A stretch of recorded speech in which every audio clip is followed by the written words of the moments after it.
नमस्कार दोस्तों। डॉक्टर यगदत्त शर्मा द्वारा रचित उपन्यास अपराधनी के भाग 8 में आज सुनते हैं। विमला सोच रही थी कि ये ख्याल भी किसी को नहीं हो सकता कि केवल 3 महीने के मेल जोल में ही ऐसे संबंध हो जाएंगे। श्याम ने बाद में उससे कहा था कि वे तो पहली शाम की भेंट के बाद ही विमला के लिए पागल हो उठा था। श्याम कहता था कि विमला के समान सुंदर स्त्री उसके जीवन में पहले कभी नहीं देखी। उसे विमला के उस दिन संध्या के वस्त्र अभी तक याद थे। वे विमला के विवाह के अवसर की पोशाक थी। उसने विमला को उस शाम कमलनी की उपमा दी थी। विमला श्याम के बताने के पहले ही समझ गई थी कि वे उससे प्रेम करने लगा था। इस विचार से विमला को भय सा लगा था और वे श्याम से पृथक हो रही थी, परंतु विमला के लिए उससे पृथक रहना कष्टप्रद था। वे श्याम से भागती थी और ऐसे अवसर पर उसके दिल की धड़कनें बढ़ जाती थीं। विमला ने कभी किसी से प्रेम नहीं किया था, ये अनुभूति उसके लिए नई थी। उसे आश्चर्य हुआ कि एक गुदगुदी हुई और अब उसे मालूम हुआ कि अपने पति रमेश के लिए उसके हृदय में प्रेम नहीं था। वे तो अकस्मात एक संवेदना जगी थी। रमेश उसे तंग करता है। वे रमेश से ऊब गई थी। विमला उसे सताती, उससे खिलवाड़ करती, पर रमेश उसकी इच्छा के विपरीत उस खिलवाड़ में मगन हो जाता। विमला रमेश से थोड़ा भय खाती थी, पर अब उसे अपने में अधिक विश्वास हो गया था। वे रमेश को सताती, पर रमेश के मुख पर स्मित हास्य देखकर वे प्रसन्न होती। वे ऐसे अवसर पर विमला को प्रसन्न विस्मय की दृष्टि से देखता। विमला सोचती कि अब रमेश में मानवता के गुणों का समावेश हो रहा था। वे इंसान बन रहा था।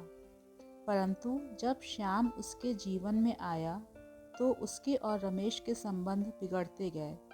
वे रमेश की ओर देखना ना चाहती थी। विमला को रमेश के प्रति अपनी इस उदासीनता से प्रसन्नता होती।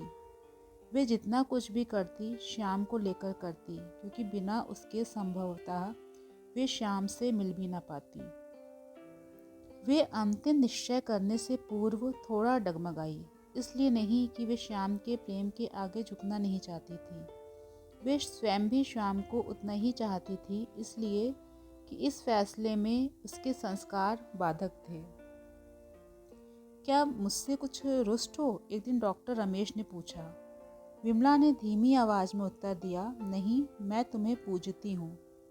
क्या तुम्हारा अब भी तो ये विचार नहीं है कि तुमने अपना सारा समय व्यर्थ नष्ट किया? मैं बिल्कुल बेवकूफ़ थी। विमला ने रमेश के चेहरे पर देखा और देखा कि वे जो कुछ करने जा रही थी उसमें कुछ भूल थी। वे बहुत देर तक एकटक उसके चेहरे पर देखती रही, परंतु शब्द एक भी उसके मुख से ना निकल सका। उसके नेत्र डबडबा आए। डॉक्टर रमेश ने विमला को आगे बढ़कर अपनी भुजाओं में भर लिया। रमेश की भुजाओं का आश्रय पाकर विमला को लगा जैसे वे डूबने जा रही थी और उसे रमेश ने बचा लिया। विमला अब प्रसन्न थी, मुस्कुरा रही थी। विमला की प्रसन्नता, जो कभी कभी उसे स्वयं के लिए भार सी लगती थी, उसकी सुंदरता को बढ़ा देती थी। अपने विवाह के कुछ ही पहले उसने अपना यौवन ढलता सा लगने लगा था। वे थकी थकी और मुरझाई सी लगती थी। कुछ लोग बिना सोच विचार के कह देते थे कि अब उसमें सौंदर्य नहीं रहा, पर 25 वर्ष की एक कुमारी में और विवाहिता में बड़ा अंतर होता है।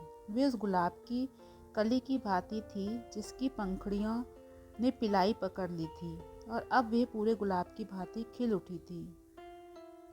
उसकी चमकदार आंखों की चमक बढ़ गई थी। अपने स्वास्थ्य पर विमला ने सदा गर्व किया था। उसे सहेज कर रखा था। उसका बदन चिकना और मुलायम था, इतना चिकना और इतना मुलायम कि फूलों को भी उसे देखकर डहा होती थी। वे फिर एक बार 18 वर्ष की लगने लगी थी। उसकी सुंदरता अपनी चरम सीमा पर थी। उसे देखकर चुप रह जाना कठिन था। विमला की सहेलियां कभी कभी उससे अकेले टुकेले में पूछ बैठती कि उसे बच्चा तो नहीं होने वाला था। कुछ उदासीन लोग जिन्होंने कभी विमला के संबंध में कहा था कि वे है तो सुंदर पर उसकी नाक बड़ी है, अब सोचते हैं कि उन्होंने अपने उसका सौंदर्य गलत आंका था। अब वे इतनी आकर्षक थी कि जब श्याम ने उसे पहली बार देखा था तो वे कह उठा था, इतना रूप। वे दोनों अपनी चालें बड़ी तदबीर से चलते रहे।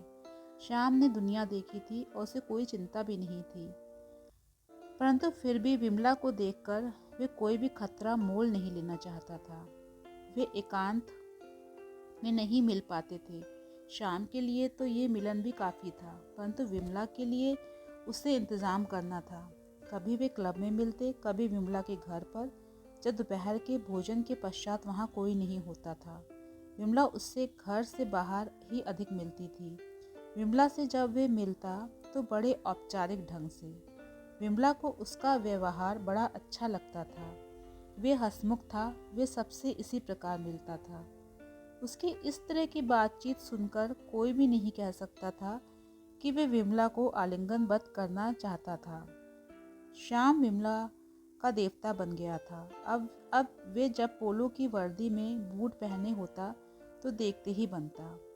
टेनिस खेलने के लिए जब वे अब कपड़े पहनता तो युवक लगता। श्याम को भी अपने शरीर पर गर्व था।